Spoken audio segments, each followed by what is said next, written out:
when we're courageous, what's really in charge is our deliberation and reason, that we see the best thing. We see the ideal, we see the good, the beautiful, and we think, okay, this is what I want to be aiming for here. And then we will commit ourselves to doing that. So I think that you then are leading your emotions, and not being led by them.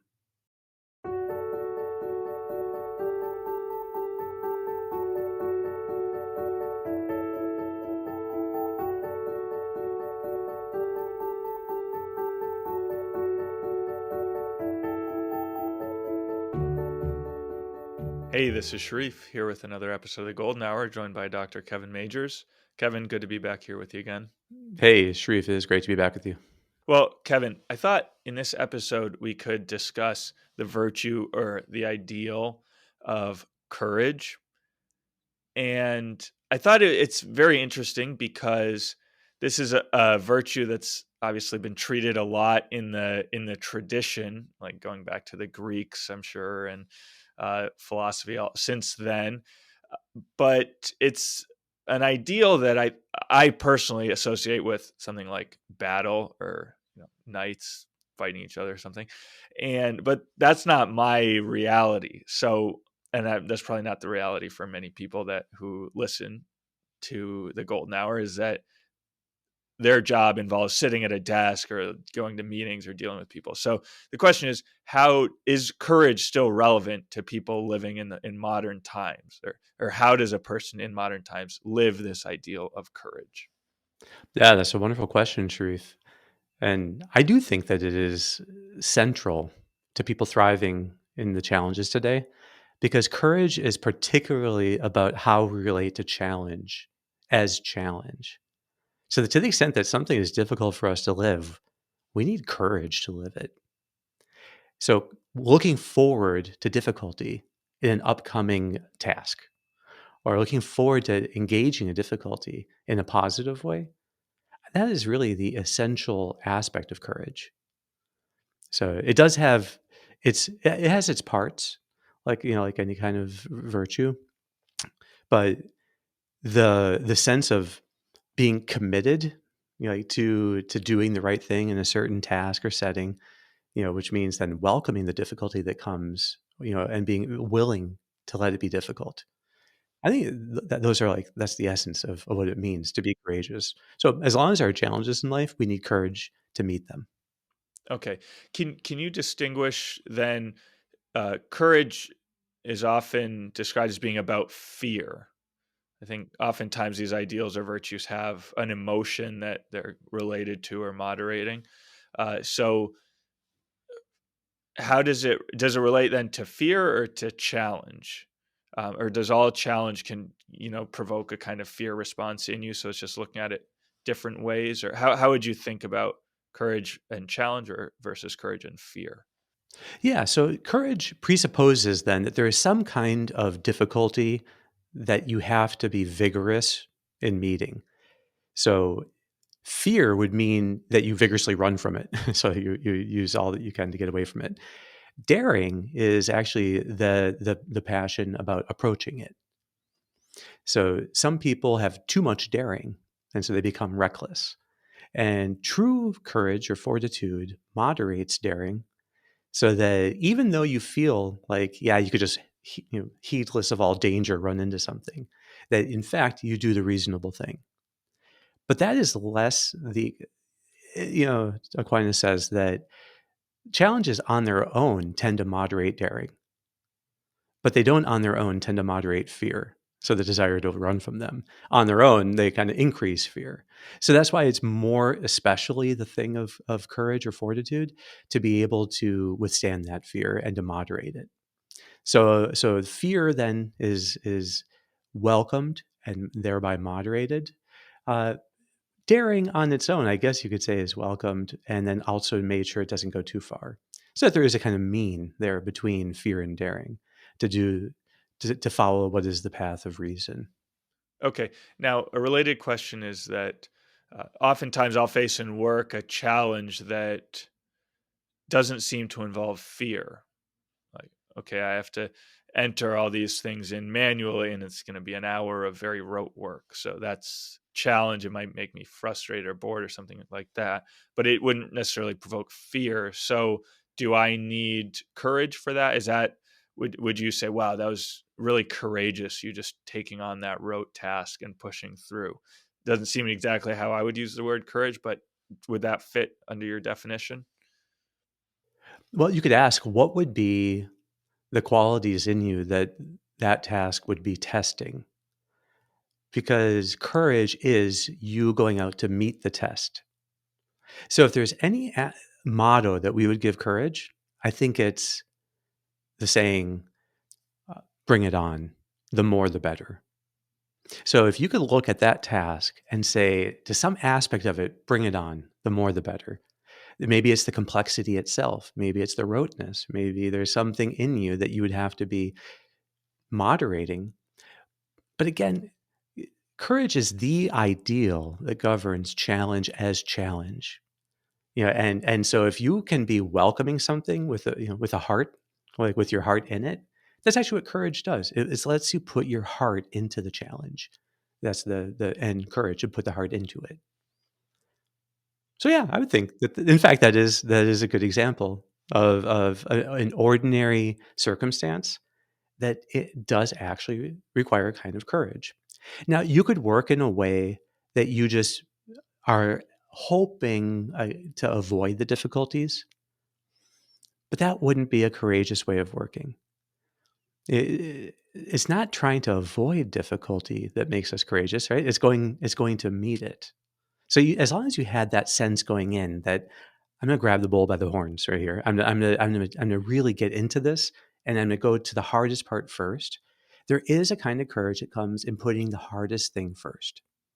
And that's always advice we get, right? For every day, try to do the hardest thing in your first golden hour of the day.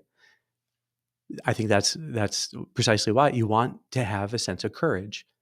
So if you're putting off the hardest thing to later and later and later, you might not get to it. That would be the fault then against it. And that's what courage would help you to kind of rectify and see now there's a new way of doing this, putting your heart into it right away. Yeah. Okay, so this is great.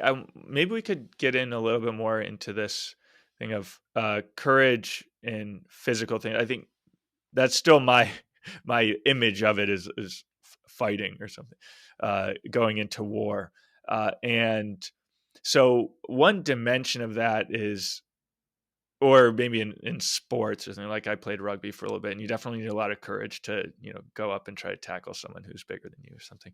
Uh, Now, one dimension in those situations is that you have people there who are encouraging you, right? They're giving you courage by cheering you on, or if they're, that if you mess up, they're going to make fun of you for it. So that there's like a fear motive there too. So maybe it's like fear counterbalancing the other fear.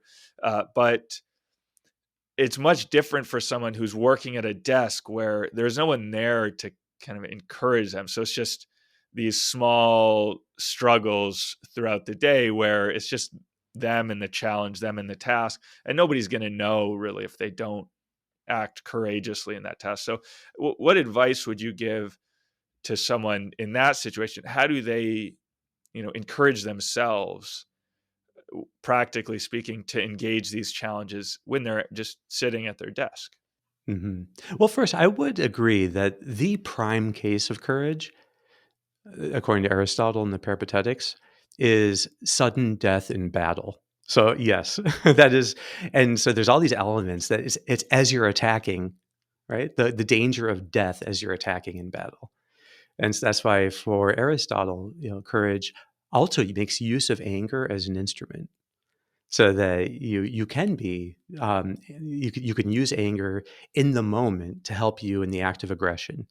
As you're taking on the danger of death, and so strictly speaking, that's the prime case of courage, and that it's sudden just shows the depth of a habit. Because if something is suddenly tested, it kind of shows your real nature. And habits by Aristotle are thought of as second nature. So it just meant that you had it deeply. If you could deal with the sudden danger of death in an attack that you have to repulse, then that's what he thought was the case of courage. but then it does extend to all these other things. And in some ways, it's part of every virtue as it's tested. And so the example that C.S. Lewis uses, one of them is honesty. That it takes, in a sense, courage to be honest when it's hard, so that you're really tempted to tell a little lie to get through something. It takes courage then to stay honest. So just to say that I think that's an important element. That yeah, there's this kind of prime case, but yeah, and then I don't know if I could. I think that the essential thing in courage is the reframe of the challenge, so that you're seeing what is the actual opportunity here. So just seeing this as an opportunity for courage already does help. Yeah, and so acting for the sake of courage is a noble reason for acting. And knowing that something is hard and takes courage to do it, but you want to do it for the sake of courage is a great reason. So that doesn't lessen the value of the act. All of this is actually in the Summa when Thomas is talking about courage. So if you can reframe a challenge on your own in your work to the point where you can say, okay, now I see exactly how, like, what is the good here? Bring it on. The more, the better. You will have actually encouraged yourself. Actually, the interesting, funny story about the anger thing, that was very illuminating. It struck a chord with me because I had a friend who he was a programmer. He coded a lot, and sometimes when he was facing a very difficult project and a big deadline, he would do what he called rage coding, which he would listen to heavy metal music while he was in code for like 8 hours at a time. So he's kind of in line there with Aristotle, using anger as a means of overcoming that Yeah, difficulty. Andrew Huberman talks about that too. That he would use that when he's doing grant applications, and Uh-huh. he would get himself angry like that. Now, personally, I've never done that. So I guess I don't know. We have a lot of different relationships with the emotion of anger. Yeah. So, and I can get angry, but I never felt like it always seemed to me it's like using Snickers to run a marathon. It's like it's just not a good clean fuel. It seems to me that so I guess maybe but there is an element of at least what anger does is like it strikes at the cause of sorrow. So it strikes at the heart of the thing, that is grieving you and that you have to be courageous facing. So there is a sense that it does point the right direction for courage, and that courage, according to the Peripatetics, you use the anger then to accomplish the end. But the key is that you never want to be led by the anger. Like I think it often happens in relationships that people won't say something to someone that's close to them about something that bothers them, and then they until they get more and more angry about it, and then finally, like the dam bursts, and now all of it spills out. I think it's really much better to be upfront when things don't sit well with us or when we have concerns, not relying on anger to do it. And that's a key thing is that we when we're courageous, what's really in charge is our deliberation and reason, that we see the best thing. We see the ideal, we see the good, the beautiful, and we think, okay, this is what I want to be aiming for here. And then we will commit ourselves to doing that. So I think that you then are leading your emotions, and not being led by them. So it's an important concept of like self leadership, you could say, which is that's another IFS word for people who have heard our internal family systems talk. But it's this idea that you don't want to be led by your emotions into situations or into conflicts, but you do the leading, and they might come along, and that's fine. You accept them, you let them come along. So I'm interested in, when you're dealing with patients who have anxiety, is because it seems like we've made somewhat of a distinction here between the courage needed for situations where there's like a physical threat. So, and I think people have anxiety about things like that, like fear of heights, and even maybe to some extent public speaking. There's a kind of more visceral, experiential challenge there that you get adrenaline, and so there is this kind of physical response. But then on the other hand, a fear of a future event, like fear of getting fired, or some things that are more conceptual, or rooted in your own thoughts or worrying. So is there any difference then in well, how the fear is working there, and then also in what courage looks like for those different types of situations?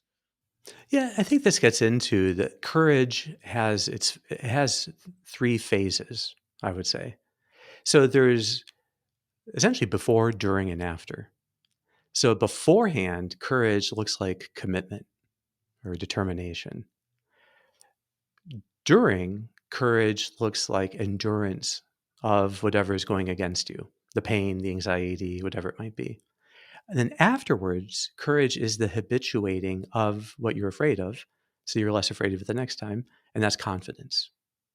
So you have commitment and then the endurance and then confidence. So in some of those things you mentioned, it's when you say it's more visceral, it's also true that it's probably just more present.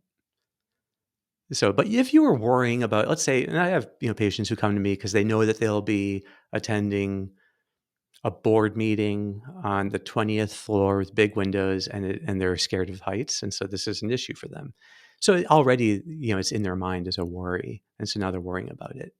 So one thing then is being committed to doing what you need to do, being committed to fulfilling your duty, to doing the right thing, to growing in courage, that pre-commitment beforehand. That's really the first part of courage, and that's where the reframe is really essential. The next one is when you're actually in the situation, being able to endure the anxiety and to welcome it, I would even say. And to the point where, now this is another one of these debates among philosophers, but do you have to rejoice in it? And Aristotle said, you don't actually have to like rejoice in it, but at least it can't make you sad. So in the moment, but ideally he thought, yes, you would actually have joy in it. So but that he thought, especially when there's physical pain, he said that might be too much to ask. So that it's enough that you're not sad by it. Really, in a sense, that phase of courage is more about mindfulness. That you're able to be with those emotions and not resist them and to feel them actually, but still then be doing what you need to do. And then the last part, maybe that's the effect of the behavior, is that having faced this thing, you will feel more confident for it the next time. And so then courage turns into confidence, as you develop a virtuous cycle of meeting a particular kind of challenge. So it might be, for instance, that if you've never asked a boss for a raise, that just the thought of that makes you very anxious. And you might have thoughts like, oh, instead I'm going to get fired. Well, then the idea would be if that actually is the thing to do, and if you are due a raise, then be committed to it. Commit yourself to a certain day and to how you're going to have a plan to be doing that. And that's the first step of courage.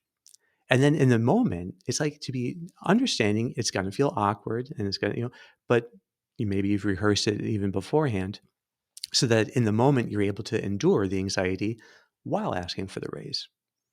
Yeah. And the effect of that then is you're more confident with regard to your boss in general, but also you're going to be more confident the next time you ask for a raise. So that gradually it gets easier and easier when appropriate to ask for raises. So that kind of thing where you're applying for new jobs, if you're applying to a school for some program to be having stretch goals, how would you stretch yourself in applying? All of those are very ordinary ways that people really need courage per se. Mhm. Okay, I like that division. I think it really helps clarify how to make the practice of courage, uh, make it accessible for people. So, where would you, how should people start to apply this? So, someone listening to this, uh, how do they know? Okay, yeah, this is where I'm. I want to first be committed and then have this endurance, and I'm going to do that with this thing. How should they identify what this thing is?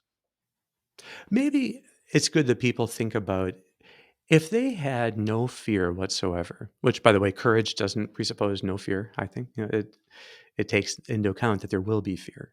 And so the amount of fear is irrelevant to courage in the sense that it's not like you're uncourageous just because you have a lot of fear. You can be totally courageous and still fear. But you could ask yourself, just in a thought experiment, you know, how would my comportment in my job or in my like social life or family life, how would it change if I did have no fear and I knew that I wouldn't have fear? What kind of challenges do you habitually avoid? Yeah, and habitual avoidance is the biggest obstacle I think to progress. We just take certain forms of growth off the table. Like that's not me. I would never do that. Like would you volunteer for more responsibilities at work? Would you look for more occasions for public speaking if you had no fear? Would you play a musical instrument in front of other people? So how would you kind of go outside of your comfort zone, if you had no fear whatsoever? So that is then for you a realm of courage. Another way of thinking of it is uh, just for people listening to this, think what is today the biggest challenge you're going to face, and get something in mind. Like what is actually your number one challenge today, and then instead of hoping against the difficulty, you know, maybe you can look and see, no, this difficulty is there so that you can grow by means of it. How could you say, bring it on, the more the better, to that particular difficulty? And that would put you already in just today practicing courage. That's why I think courage, really, as an ideal, is something that can be lived every single day. And it just means that we have this attitude of welcoming challenge, and welcoming the difficulty as a means of growth. Mm. Yeah, and to your first point, that reminded me. I kept thinking labels as you were talking. That any place where you have these labels for yourself, or where other people have maybe labeled you, and you've kind of gone along with that or accepted it, that's a good area then to practice this courage, to find opportunities for overcoming that. Exactly. I think this thinking of courage gets really to the core of fixed concepts we have of ourselves. So we think of ourselves as not being able to do certain things. So if you hear yourself just saying, "Oh, I would never do that," or "I can't do that," but it's something you would actually like to do, if it's something you would do if fear was not an issue whatsoever, then it's something courage can help you with.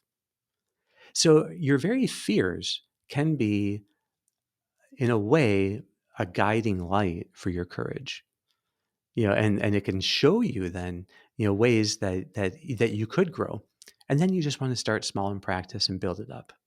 Get used to welcoming challenges, get used to welcoming the difficulty in challenges, and then gradually try to apply that more and more to important challenges in life. Great, Kevin. Okay, I have a question that's maybe slightly different topic now. So I think in this episode you've cited Aristotle a lot and Thomas Aquinas a lot, and maybe more than previous episodes. It seems like there's a lot of philosophical influence, or of the tradition in these ideas of courage. So I'm also wondering how present this ideal of courage is in modern behavioral psychology, and how people are using it in therapy, or psychology or psychiatry. And how do you distinguish between this philosophical approach to it and psychological approach to it? What is psychology adding? What is philosophy adding here? Yeah, that's a great question. The only discussion of courage I've ever seen in psychology is in the book No Bad Parts. So, and in the rest of the IFS literature. So, Self Therapy by Jay Early, and there are these books that talk about like how do you know that you're in true self? So, and you're not being dominated by some fixed mindset, some fixed idea.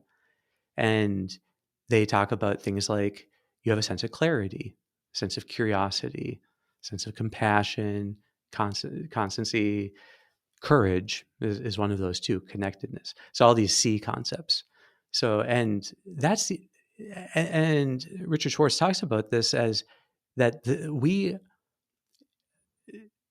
are the and this gets into like a theory of self that I'm it's an interesting concept. I'm not exactly sure um, what what to make of it as a psychological principle versus some kind of spiritual idea.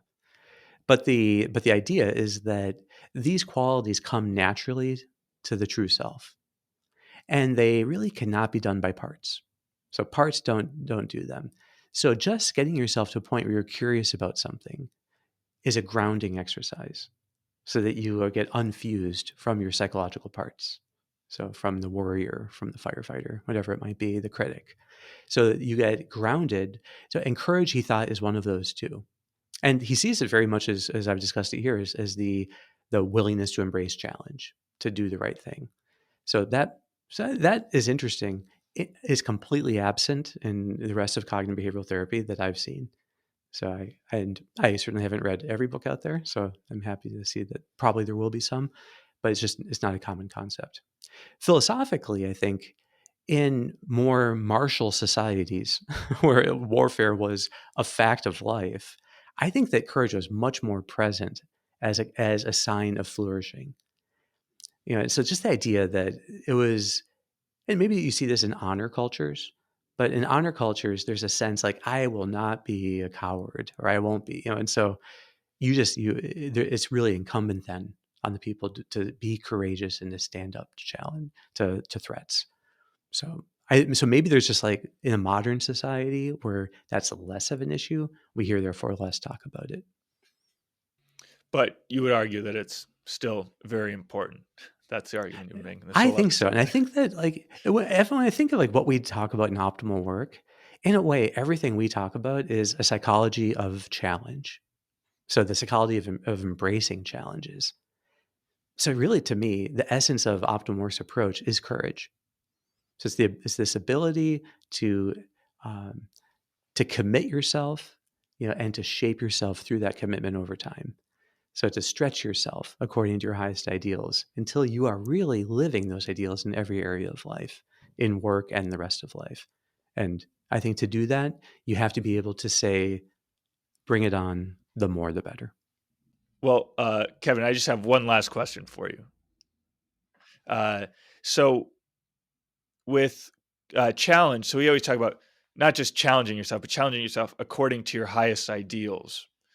So it seems like there's something kind of added on to courage, which is giving it this kind of direction that it's not just going out embracing every single challenge, but in some sense there should be the right challenges, or the challenges that, or and also engaging them, in a way that you're living your highest ideals.